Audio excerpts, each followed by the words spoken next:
The big immigration headline today is that Trump is blocking all asylum seekers at the U.S.-Mexico border. We're going to talk about what that means exactly and whether or not he can even do that. We're also going to take a hard look at the migration detention centers. Is Trump's claim true that Obama also did this? But first, in my last video, I mentioned that I was not aligned with the progressive Democrats who voted against the emergency border funding bill. And I noticed that I got a lot of pushback from that. There were a lot of comments and quite frankly, a lot of misconceptions about that funding bill. So I actually want to go over that first. Is it a blank check for the administration to do whatever they want with the money? Is that what the issue was? Because that is what these, the progressive Democrats, many of them were progressive, that's what they were claiming, that this was just a blank check and it didn't necessarily mean that the money was even going to go to humanitarian aid and that they wanted some guarantees on that. And Nancy Pelosi essentially compromised and the Senate got their way and there were no guarantees. Is that true? No, it is not true. So I want to break down what that bill was, and I want to show you exactly what the controversy was about. So the bill was actually quite specific as to where and how the funds would be spent. Okay, so for example, 2.88 billion of that money is going to the Department of Health and Human Services Unaccompanied Alien Children Program. So this is for the Office of Refugee Resettlement. This would expand shelter capacity, fund full range of services for children in care. It establishes several provisions to ensure safety and welfare of children in the custody of Health and Human Services, including improving standards for all facilities, creating access for members of Congress to see them. Now, they wanted to be able to just show up whenever, and they were saying, no, you can't just do that. And requiring Health and Human Services to provide publicly available information on all that have been, of all children, unaccompanied children who've been separated from their parents. So 2.88 billion is going directly to these kids and not in Border Patrol detention facilities, but in actual Office of Refugee Resettlement Program detention centers. That's where they go and they wait until they can be reunited with a family member or but it's supposed to be a longer term place for them to go while they wait in order to make sure that they're being taken care of in the care of an adult. So that is good. That is the majority of the $4.5 billion. It is going directly to the kids. Now, and they can't just use that money for whatever they want. It's specified, it's going to the kids, and it's for those reasons. Customs and Border Protection, the CBP, is getting $1.1 billion, and $793 million of that is to establish and operate migrant care and processing facilities to improve conditions at border stations and ports of entry. So this is for the humanitarian care of these people. $112 million is going to migrant medical care and consumables, $110 million to travel and overtime costs, $50 million towards improvements to immigration data systems and tools, $35 million for transportation of migrants among facilities. And there's two provisions that emphasize that the Border Patrol needs to meet national standards within migrant processing facilities and a commitment to doing that. So that is that $1.1 billion. That's the breakdown of that $1.1 billion. That, again, is mostly for humanitarian aid. So that is $2.88 billion for the kids and $1.1 billion for these other facilities for humanitarian purposes. That is the bulk of the money. That is the majority of the money. It is not a blank check. This is where the money is going. This isn't what they could do. No, they can't do something else with it. That is what this bill, that is what this appropriated money was for. $220 million is going to the Department of Justice to get 30 new immigration judges and also to give these immigrants some information about the court process to educate them on this. It also gives emergency expenditures related to housing, transportation, and care for federal detainees under the custody of the U.S. Marshal Service. Now, according to ABC News, currently the system is backlogged 800,000 cases. So it is going to take years to get through the existing asylum cases in order to get a hearing for them. So we need more judges. This isn't much. 30 new immigration judges is really not enough, but it is definitely an improvement. These 30 new full-time judges are going to be processing these cases And so we'll at least get through them a bit faster, but we certainly need even more than that, if you ask me. But so far, all that money is going for a good place. That is where we want the money to go. FEMA is getting $30 million. This is to reimburse states, local governments, and non-governmental organizations for care of homeless migrants, which, by the way, homeless migrants. So when people say, we don't want them in these facilities, get them out of these concentration camps, get them out of these detention centers, they're like prisons, where do you think they're going to go? Because I'll tell you where they go. When they get released to a park. That's it. Yeah. Listen to this article from NPR. It says ICE continues to release asylum seekers at public park in El Paso, Texas. For the third day in a row, Immigration and Customs Enforcement officials released hundreds of migrant asylum seekers at a park near a bus station in downtown El Paso. Beginning on Sunday and continuing into Christmas Eve, ICE dropped off approximately 400 migrants near the Greyhound bus terminal with no apparent plan in place for the men, women, and children. So when they get released from these detention centers, that's what happens. I mean, they just literally release them. Now, typically, they at least notify some shelters and say, hey, we're releasing some migrants in your area. Maybe you guys can take them in. And the shelters try to scramble and do what they can. And that is, many of the cities, when they're having the migrants released into their community, they scramble to figure out, okay, we need to get them beds and we need to get them fed.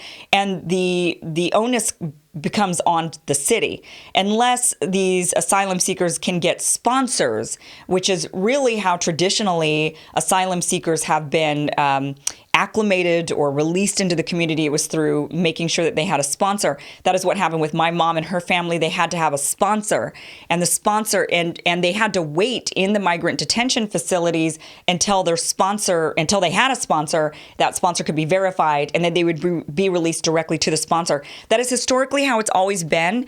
It looks like recently that is not the case, but I know with the Cubans and the Vietnamese and several other groups of asylum seekers and refugees, they've had to get a sponsor. Now, what does it mean to be a sponsor, and can you become one? Yes, you can. You can become a sponsor. If you want to help out with this situation, with this border crisis, you can become a sponsor. There's really nothing, there's no real legal requirements on you except that you need to be a U.S. citizen or a legal permanent resident of some kind. You need to have legal status, and you need to be able to provide for them a warm place, a safe place to sleep, and basic necessities like food and toiletries and things like that. Now, they don't have to stay with you for any period of time. They can leave whenever they want. You can kick them out whenever you want. You're not responsible for them in any other way. If they commit a crime, you're not responsible. You're not responsible for really anything except you're just agreeing to give them shelter and food. Now, a lot of people do sign up to become sponsors, and you can too. It's not a bad idea. If you really want to help out, becoming a sponsor would be a good way to do it. Otherwise, they just get released into a park. So,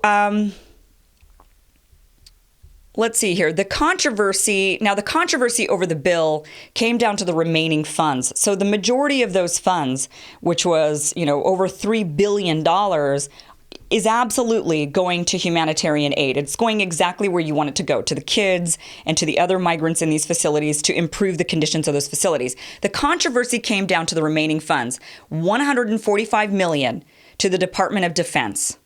So some didn't like this so much. This is for operating expenses for Army, Marine Corps, Air Force, Army National Guard to support missions, including medical assistance, mobile surveillance, and other activities. So some people had a problem with that. They didn't really want the military involved, although I think the military is a good resource for refugees and asylum seekers, actually.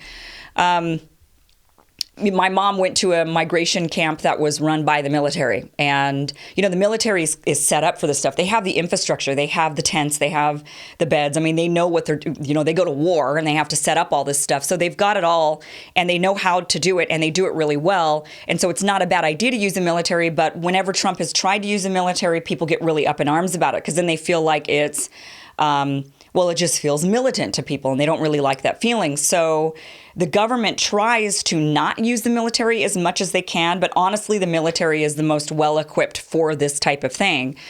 So $209 million going to Immigration and Customs Enforcement. And people are also not thrilled with $209 million going to ICE. That would be, and of that $209 million, $48 million would be for transportation of unaccompanied children and migrants among facilities, $70 million for travel, overtime costs, and pay adjustment for onboard staff, $45 million for detainee medical care, $21 million for counter human trafficking operations, which is very important, $20 million for alternatives to detention, and $5 million for background investigations and facility inspections. So a lot of these people in Congress were not thrilled about any money going to ICE at all. They just felt like, we don't like ICE, we don't want ICE, we don't want them to have any of the money. Now, the actual blank check that they're talking about, because they're not lying, there is a bit of a blank check. It's not the majority of the money. The majority of it is going where we want. But the blank check controversy is for $1.34 billion. That is really a blank check to the Department of Homeland Security. So, but here's the thing. This is why I supported this bill, because this is called a compromise.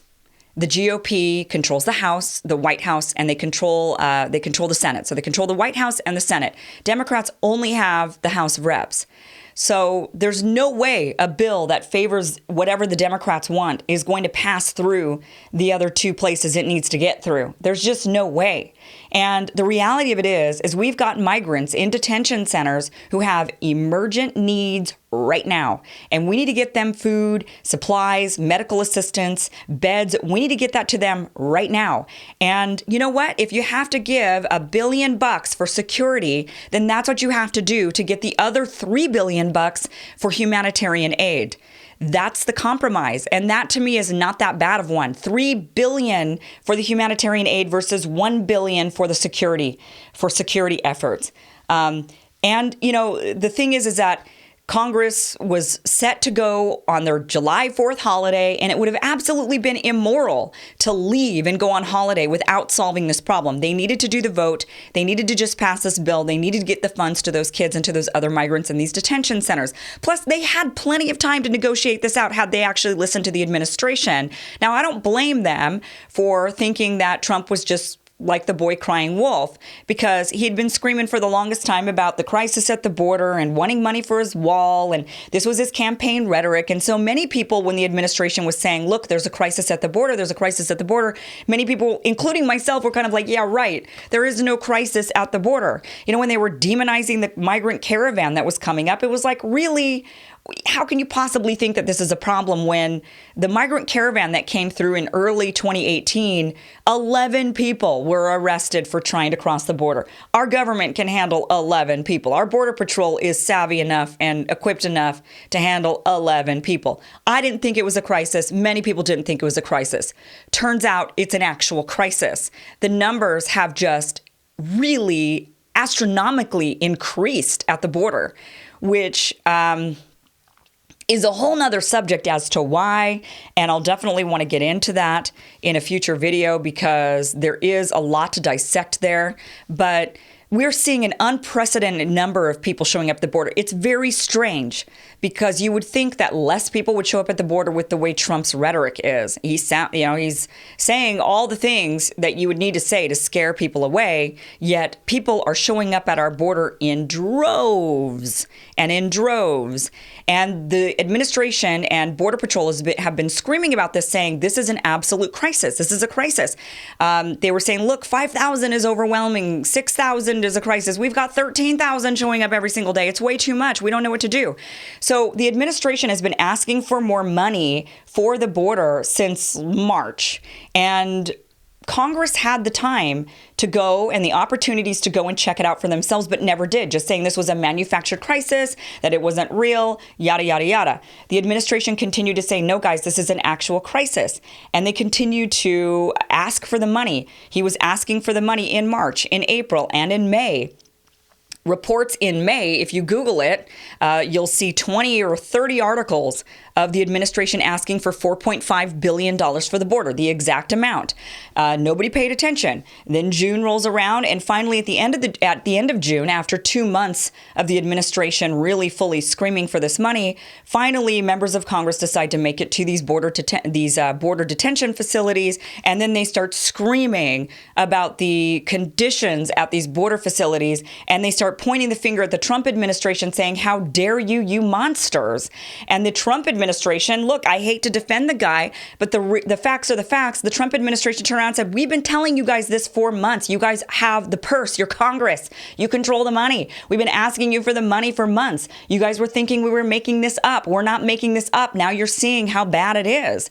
So there was a lot of opportunity for Congress to go and check this out themselves and then squabble and maybe have a back and forth. But really, it just got to a point of absolute dire necessity. They were then going to go on holiday for 4th of July, and it would have been unconscionable to leave without passing this bill. So that is why I personally supported it, and I did not agree with those who wanted to play politics with these people's lives. I don't like that. I don't like putting people who are in serious need and in jeopardy in the middle of political squabbles. Save your political squabbles for another time. Get the people their basic immediate needs, and then you can have your political catfight. It's the same thing with the government shutdowns. Don't put government workers in the middle of your squabble that you guys can't figure it out, and so don't make other people suffer because you guys can't work out your differences. So that is the reality of that bill. It is not a big $4.5 billion blank check. Yes, a little over $1 billion is a blank check, but the majority of it is going absolutely for humanitarian needs. And that is what we want. We want those kids cared for. And now they are getting cared for.